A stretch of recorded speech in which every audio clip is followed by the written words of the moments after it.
സത്യവിശ്വാസികളെ, സത്യവിശ്വാസിനികളെ, സഹോദരി സഹോദരന്മാരെ, അള്ളാഹുവിന്റെ കൽപ്പനകളെയും നിർദ്ദേശങ്ങളെയും ജീവിതത്തിലുടനീളം പാലിച്ചുകൊണ്ട് ജീവിക്കണമെന്ന് എന്നെയും നിങ്ങളെയും ഞാൻ ഓർമ്മപ്പെടുന്നു. ധാർമ്മികതയുടെ പ്രസക്തി വീണ്ടും വീണ്ടും തെളിയിക്കപ്പെട്ടുകൊണ്ടിരിക്കുന്ന ഒരു കാലഘട്ടത്തിലാണ്, അല്ലെങ്കിൽ അത്തരം വാർത്തകൾക്കിടയിലാണ് നമ്മൾ ലോകം മുഴുവനും ഞെട്ടിത്തരിച്ച ഒരു വാർത്തയുടെ പശ്ചാത്തലത്തിലാണ് ഇന്ന് നമ്മൾ എല്ലാവരും വിജനമായ ഒരു ദ്വീപിനെ ബാലപീഡനത്തിലുള്ള ചെറിയ പെൺകുട്ടികളെ, അത് കുട്ടിയിൽ നിന്നൊക്കെ ഭൂമികുലുക്കത്തിന്റെ സന്ദർഭത്തിൽ പ്രസവിച്ച ശിശുക്കളെ ഏറ്റെടുത്ത് അല്ലെങ്കിൽ ലോകത്തിന്റെ വിവിധ ഭാഗങ്ങളിൽ നിന്ന് വില കൊടുത്തു വാങ്ങി, അല്ലാതെ ചെറിയ പ്രായപൂർത്തിയാകാത്ത കുട്ടികളെ ആ ദ്വീപിലെത്തിച്ച് ലോകത്തെ ഏറ്റവും ഉന്നതമായ രാഷ്ട്രങ്ങളുടെ തലവന്മാരും വലിയ വലിയ ശാസ്ത്രജ്ഞന്മാരും സമ്പന്നന്മാരും കലാകാരന്മാരും ലോകത്തെ ഏതെല്ലാം തുറകളിൽ അത്യുന്നതങ്ങളിൽ വിരാജിക്കുന്ന ആളുകളുണ്ടോ അവരെല്ലാവരും ആ ബാലപീഡനത്തിൽ പങ്കാളികളാണെന്നുള്ളതാണ് വസ്തുത.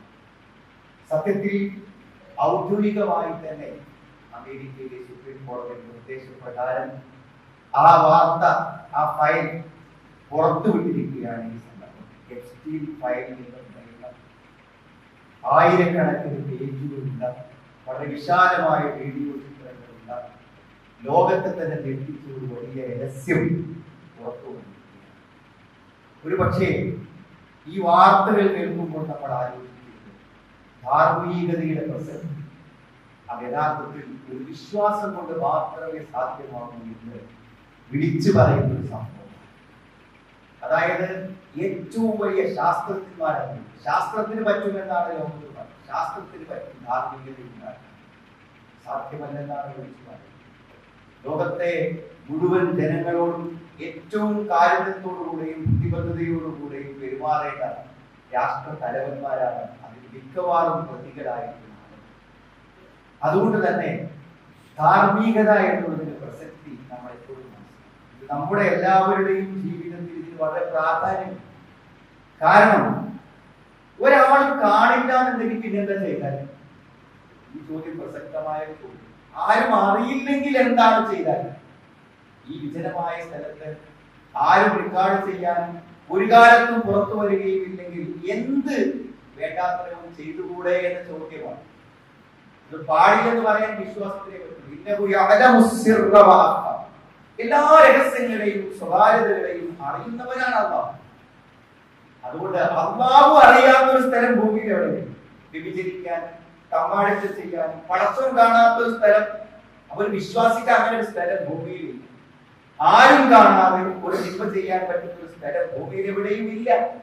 അത് വിശ്വാസിക്ക് മാത്രമേ ഇല്ലാത്തതുള്ളൂ, ബാക്കിയുള്ളവർക്കൊക്കെ ഉണ്ട്.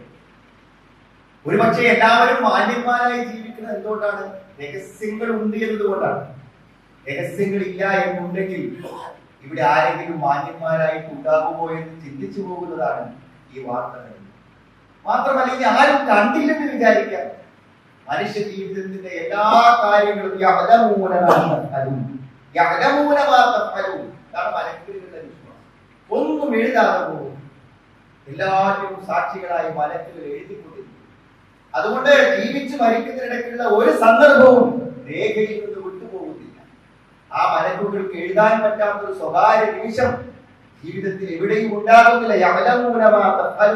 നിങ്ങൾ പ്രവർത്തിക്കുന്നത് എല്ലാം അറിയും.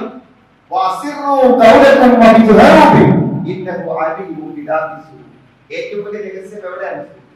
മനസ്സിന്റെ ഉള്ളിലാണ്. മനസ്സിന്റെ ഉള്ളിലുണ്ടല്ലോ എല്ലാം. ആ മനസ്സിന്റെ ഉള്ളിൽ അറിയുന്നത് അറിയുന്നവന്റെ മുന്നിൽ പിന്നെ രഹസ്യങ്ങളുണ്ട്. മനസ്സിന്റെ ഉള്ളിലുള്ളത് അറിയുന്നവന്റെ മുന്നിൽ പിന്നെ രഹസ്യങ്ങളുണ്ട്. പിന്നെ രഹസ്യങ്ങൾ ഇല്ലല്ലോ. ഇവിടെ ആരും ശിക്ഷിച്ചില്ലെന്ന് വിചാരിക്കാം, എല്ലാം തെളിവുകളും നശിപ്പിച്ചെന്ന് വരണ്ടേ. എന്നാൽ പോലും നാളെ പരലോകത്ത് അള്ളാഹുവിന്റെ മുമ്പിൽ ഇവിടെ കൈകൾ സംസാരിക്കും, അവയവങ്ങൾ സംസാരിക്കും, തൊലികൾ സംസാരിക്കും. ആരൊരു തിന്മ ചെയ്യുമ്പോൾ തന്റെ തൊലികൾ സാക്ഷിയല്ലേ, തന്റെ കൈകാലുകൾ സാക്ഷിയല്ലേ? അതൊന്നും സാക്ഷിയില്ലാതെ ഒരാൾക്കൊന്നും ചെയ്യാം. എല്ലാം സാക്ഷി പറയുന്നത് പരലോകത്ത് അള്ളാഹുവിന്റെ മുമ്പിൽ എല്ലാം തെളിയിക്കപ്പെടുമെന്ന കാര്യം ഉറപ്പാണ്. എത്രമാത്രം അറപ്പും വെറുപ്പും ഉണ്ടാക്കുന്ന തിന്മകളാണ്, അധാർമികതകളാണ് അവിടെ അരങ്ങേറിയത് എന്നാണ് ആ ചിത്രങ്ങളെന്ന് മനസ്സിലാക്കുന്നത്. അതുകൊണ്ട് തന്നെ ധാർമ്മികത പ്രസക്തമായ കാര്യം. ഇസ്ലാം ഏറ്റവും അധികം പ്രാധാന്യം നൽകുന്നതാണ് യഥാർത്ഥത്തിൽ ഈ തഖ്വ നമ്മൾ പറയുന്നത്. തഖ്വ എന്ന് പറഞ്ഞാൽ എന്താ? തെറ്റായ കാര്യങ്ങളിൽ ഒത്തു നിൽക്കുക, നല്ലതാണെന്ന് എന്തൊക്കെ മനസ്സിലാക്കിയിട്ടുണ്ടോ അതൊക്കെ ജീവിതത്തിൽ പ്രവർത്തിക്കുക എന്നുള്ളതാണ് അതുകൊണ്ട് ഉദ്ദേശിക്കുന്നത്.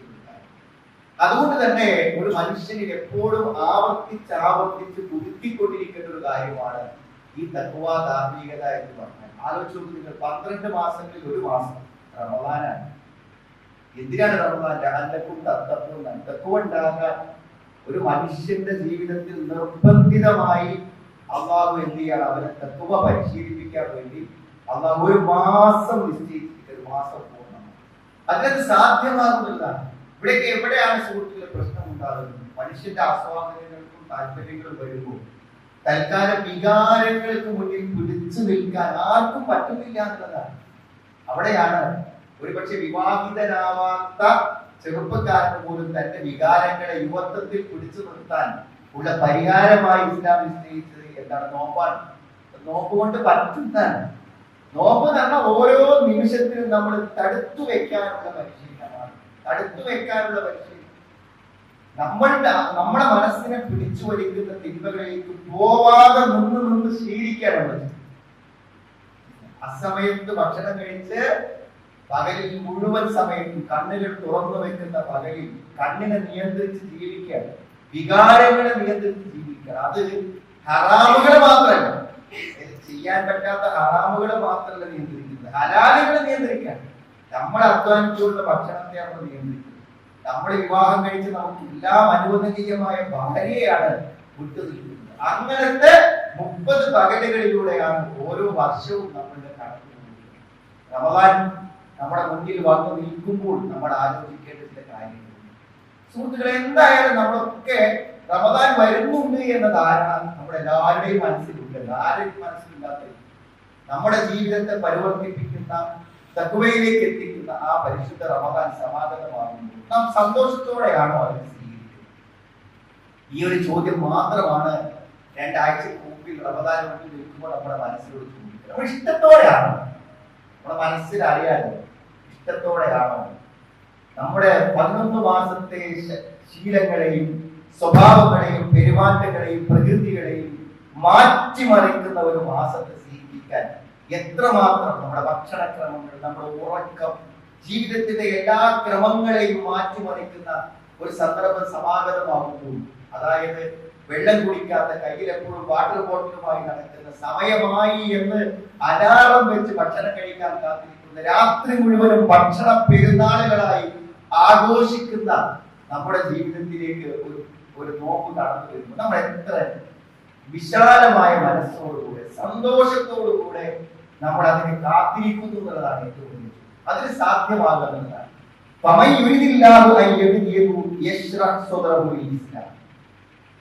അല്ലാഹു നമ്മുടെ മനസ്സിനെ എന്ത് ചെയ്യാൻ? വിശാലമാക്കി തരിക.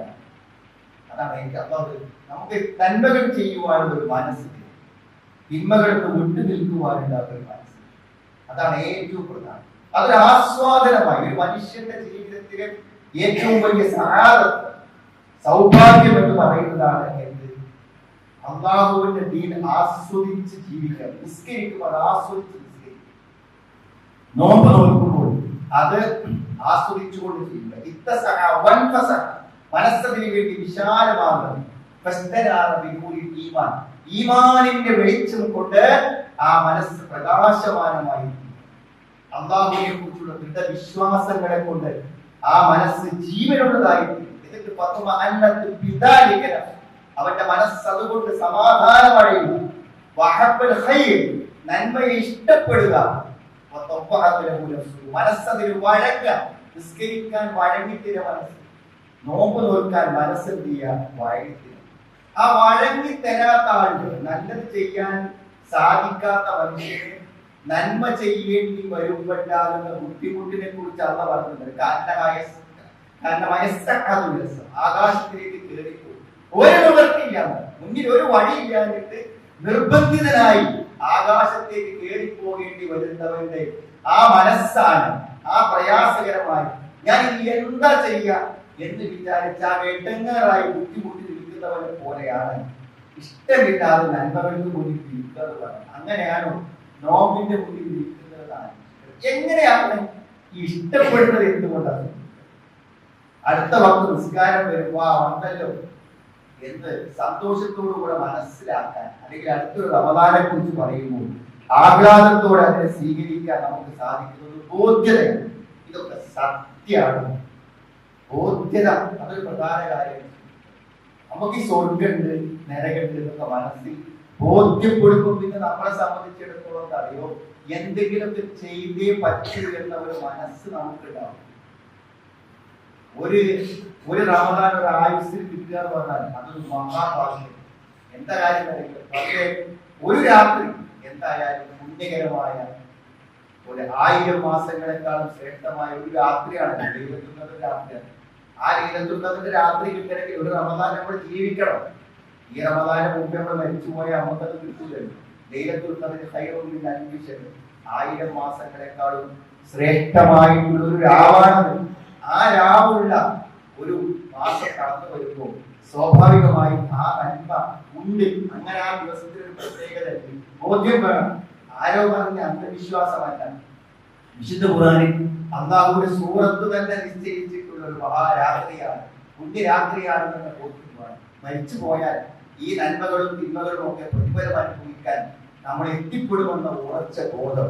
അങ്ങനെ വരുമ്പോഴെന്തായാലും ഒരു നന്മക്ക് അവസരം കിട്ടുമ്പോൾ വല്ലാത്തൊരു സന്തോഷവും ആ നന്മ മുന്നിൽ വരുമ്പോൾ വല്ലാത്തൊരു ആഹ്ലാദവും നമ്മുടെ മനസ്സിൽ ഉണ്ടാകുന്നതാണ്. ഈ ബോധ്യമാണ്, ഈ ബോധ്യതയാണ് ഏറ്റവും. രണ്ടാമത്തെ കാര്യം എന്ന് പറഞ്ഞാൽ എന്താ, മനുഷ്യന്റെ ഒരു സ്വഭാവ പ്രകൃതിയാണ് എന്തിനോടൊരു മടിയാണ്. ഒരു മടി, ഒരു അലസത, എന്തെങ്കിലുമൊക്കെ ചെയ്യാതിരിക്കാനും ഒഴിഞ്ഞു മാറാനും ഈ മടി ഉണ്ടാവുന്നതിന്റെ അടിസ്ഥാന കാര്യം എന്താ വെച്ചാൽ ഒന്നിനോട് നമുക്ക് താല്പര്യം ഇല്ലാതിരിക്കുമ്പോൾ തന്നെ മടി ഉണ്ടാവും. താല്പര്യമുള്ള കാര്യത്തിലാണെങ്കിലും മടി ഉണ്ടാവും. നല്ല സ്വാദിഷ്ടമായ ഒരു ഭക്ഷണം വിശക്കുന്ന സമയത്ത് മുന്നിൽ വന്നാൽ ഭക്ഷണം കഴിക്കാൻ വിളിച്ചാൽ ഓടി വരുന്നതിനോട് മടിയില്ലാത്തതാണ്. അത് മടിയില്ലാത്ത ആ ഭക്ഷണത്തിനോട് നമുക്ക് ആഗ്രഹമുണ്ട്. നമുക്ക് ഇഷ്ടപ്പെട്ട ഒരു യാത്രക്ക് വേണ്ടി ഒരുങ്ങുമ്പോൾ ഒരു മാസം കഴിഞ്ഞ് ചെയ്യാതെ യാത്രക്ക് ഒരു മാസം മുമ്പ് മനസ്സുകൊണ്ട് ആലോചിച്ചുകൊണ്ട് ആ യാത്ര പോകുന്നത് നമുക്ക് ഇഷ്ടമുള്ളത് കൊണ്ടാണ്.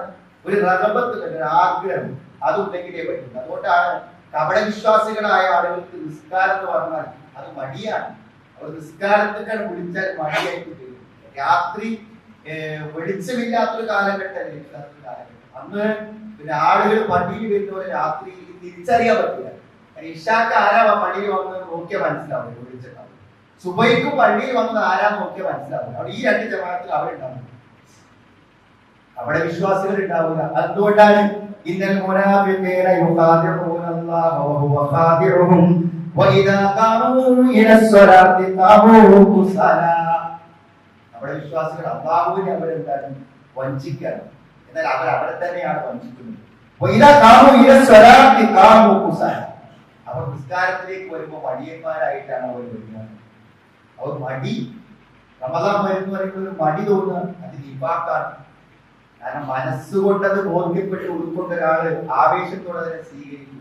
അല്ലാത്തവരെന്തായിരിക്കും, അവൻ ചെയ്യാൻ ആഗ്രഹിക്കാത്തൊരു ഭാരം അവന്റെ തലയിലേക്ക് വരുമ്പോൾ അത് അവൻ ഏറ്റവും ബുദ്ധിമുട്ടുള്ളതായിട്ട് അനുഭവിക്കുന്നതാണ്. എങ്ങനെയാണ് നമുക്ക് ഇതൊക്കെ ഒരു താല്പര്യമുള്ളതായി വരാൻ എന്താണ് സുഹൃത്തുക്കളെ പരിഹാരമാണ്? അത് അല്ലാഹു വിശുദ്ധ ഖുർആനിൽ പറഞ്ഞത് ചെയ്യണോനെ താല്പര്യം ഉണ്ടാവും, ചെയ്യണ ആൾക്കേ താല്പര്യം ഉണ്ടാവും.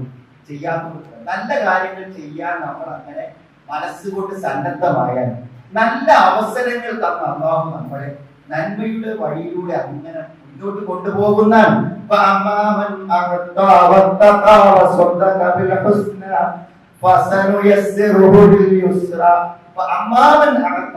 നൽകുന്നവർ, അവിടെ നൽകുക എന്ന് പറഞ്ഞാൽ എല്ലാം അതിൽ കൊടുക്കുന്നതാണ്. ഏത് നമ്മൾ സാമ്പത്തികമായി കൊടുക്കുന്ന ഇബാദത്തുൽ മാലിയ, ധനപരമായിട്ടുള്ള ആരാധനകൾ അതിൽ കൊടുക്കും. സക്കാത്ത്, കഫാറത്ത്, നഫഖാത്ത്, എന്തൊക്കെ ചെലവഴിക്കുന്നുണ്ട് അതെല്ലാമായി സ്വതക്കകളൊക്കെ കൊടുക്കുന്നതാണ്. അതേപോലെ തന്നെ വല്ല ഇബാദത്തിൽ ബദനീയ, എന്ത് ശാരീരികമായിട്ടുള്ള ആരാധനകളും അതിൽ കൊടുക്കുന്നതാണ്. ശാരീരികമായ ആരാധനകൾ നൽകുക, നമ്മുടെ ശരീരം അമ്മാക്കി കൊടുക്കുക, നമ്മുടെ ധനം അമ്മാക്കി കൊടുക്കുക. നോമ്പും അതിൽ പെടുന്നതാണ്. നമ്മുടെ ജീവിതത്തിന്റെ ഏറ്റവും നല്ല വിലപ്പെട്ട കാര്യങ്ങളെ അള്ളാഹുവിൽ നൽകുന്നത്. രക്തസാക്ഷിത്വം എന്താണ്? ഒരാൾ ജീവനെ നൽകണം, അതിന്റെ അപ്പുറത്തും നൽകുന്നത്. സ്വന്തം ജീവനേക്കാളും വലുത് മറ്റൊന്ന് പടച്ചോൻ നൽകാൻ. അതാണ് രക്തസാക്ഷിത്വം. ജീവനെ നൽകണം. അങ്ങനെ നൽകുകയാണെങ്കിൽ ആര് നൽകിയും നാം നൽകിക്കൊണ്ടിരിക്കണം. ജീവിതത്തിൽ നമ്മൾ നൽകിക്കൊണ്ടിരിക്കുക. പോക്കറ്റിലെ പൈസ മാത്രം അള്ളാഹുവിന് വേണ്ടി, അള്ളാന്റെ ദീനിന് വേണ്ടി, അള്ളാന്റെ പ്രീതിക്ക് വേണ്ടി കൊടുത്തുകൊണ്ടിരിക്കുക. കൊടുത്താൽ എന്താ ഉണ്ടാകുക?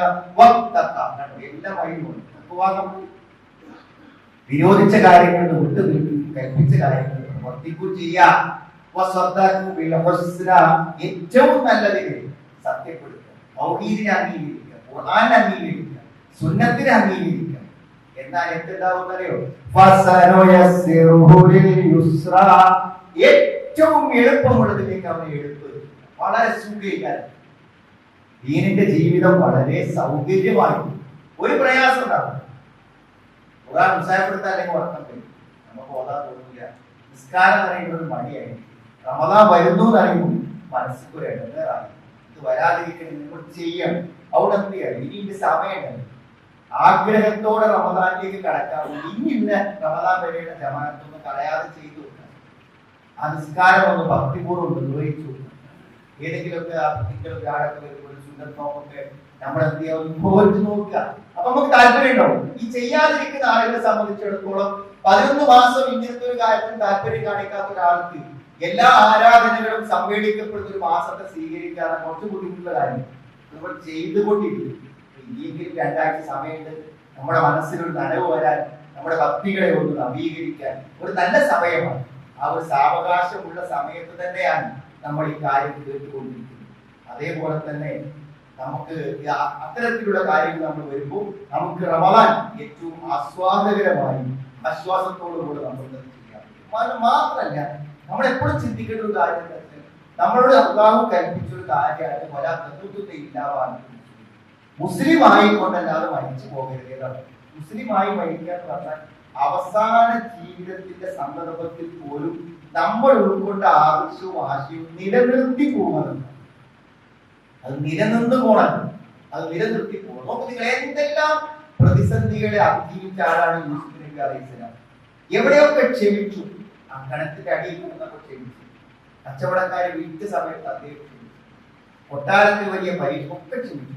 ആ ക്ഷമയൊക്കെയുള്ള യൂസുഫ് നബി അലൈഹിസ്സലാം പ്രകടിപ്പിച്ച ഒരു ആശങ്കയുണ്ട്. തവഫനി മുസ്ലിമൻ വാലിദിഹി. എന്റെ കുടുംബങ്ങളിൽ വാപ്പനി ജ്യേഷ്ഠന്മാരൊക്കെ പണം കിട്ടി. ആ വലിയ മഹാസംഗമം എല്ലാ ബന്ധുക്കളും ഒരുമിച്ച് കൂട്ടി മഹാവിജയത്തിൽ അദ്ദേഹം എത്തിച്ചെന്നപ്പോൾ അള്ളാഹിനോട് പറഞ്ഞു, തവഫനി മുസ്ലിമൻ, മരിക്കുമ്പോഴും മുസ്ലിമാണ്.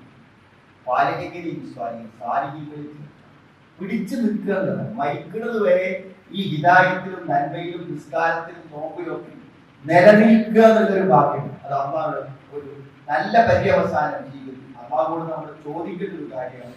ജീവിതത്തിൽ നല്ലൊരു പരിസമാപ്തി ജീവിതത്തിൽ ഉണ്ടാക്കി തരണേ അള്ളാഹുവേ എന്ന് അള്ളാഹുവോട് നമ്മൾ പ്രാർത്ഥിച്ച് ചോദിക്കേണ്ട ഒരു കാര്യം.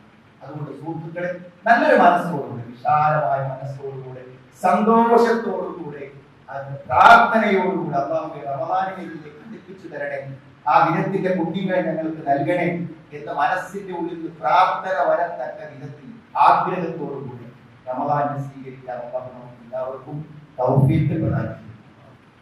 അൽഹംദുലില്ലാഹ് ഹംദൻ കതീറൻ ത്വയ്യിബൻ വസല്ലല്ലാഹു അലാ മുഹമ്മദ് വഅലാ ആലിഹി വസഹബിഹി അജ്മഈൻ.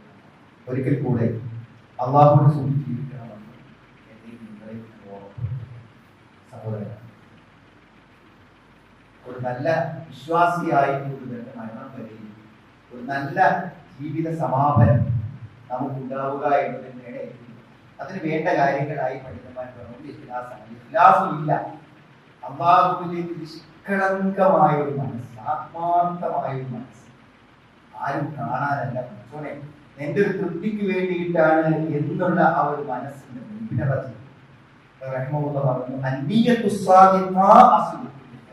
എല്ലാ നന്മകളുടെയും അടിസ്ഥാനം എന്ന് പറയുന്നത് നല്ല ഉദ്ദേശമാകുന്നു എന്നാണ് ഏറ്റവും വേണ്ട ഒരു കാര്യമാണ്. അതേപോലെ തന്നെ രണ്ടാമതൊരു കാര്യം എന്താണ്, ഒരു മോശമായ ജീവിത പരിസമാപ്തി ഉണ്ടാകുമോ എന്ന ഭയം കൊണ്ട് അള്ളാഹുവിലേക്ക് പശ്ചാത്തപിക്കണം. കാരണം മമ്മാത അലാ ശൈഇൻ ബുഖത അലൈഹി, ഏതവസ്ഥയിലാണോ മരിച്ചത് ആ അവസ്ഥയിൽ പുനർജനിക്കുന്ന, അള്ളാഹിന്റെ അടുക്കൽ വരുമ്പോ എങ്ങനെയാണോ മരിച്ചത് അങ്ങനെയാണ് വരിക.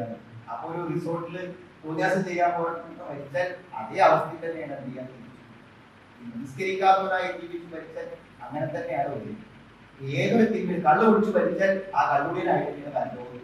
അതുകൊണ്ട് നല്ല ജീവിതാവസ്ഥകളെ തുടരാൻ അള്ളാഹുവിലേക്ക് പശ്ചാത്തപിച്ചുകൊണ്ടും അതേപോലെ തന്നെ നല്ലവരുമായുള്ള സഹവാസം, പള്ളിയിൽ പോയി നല്ല ആളുകളുമായി ബന്ധപ്പെട്ട് നല്ല ദീന്റെ കാര്യങ്ങളിലാണ്. അതേപോലെ തന്നെ അള്ളാഹുവോട് നല്ലൊരു ജീവിത പരിസമാപ്തിക്ക് വേണ്ടി ആത്മാർത്ഥമായി അള്ളാഹുവോട് പ്രാർത്ഥിക്കുകയും നല്ലൊരു വിശ്വാസിയായി മരണപ്പെട്ടു പോകാൻ വേണ്ടി അള്ളാഹുവോട് ആത്മാർത്ഥമായി പ്രാർത്ഥിക്കും.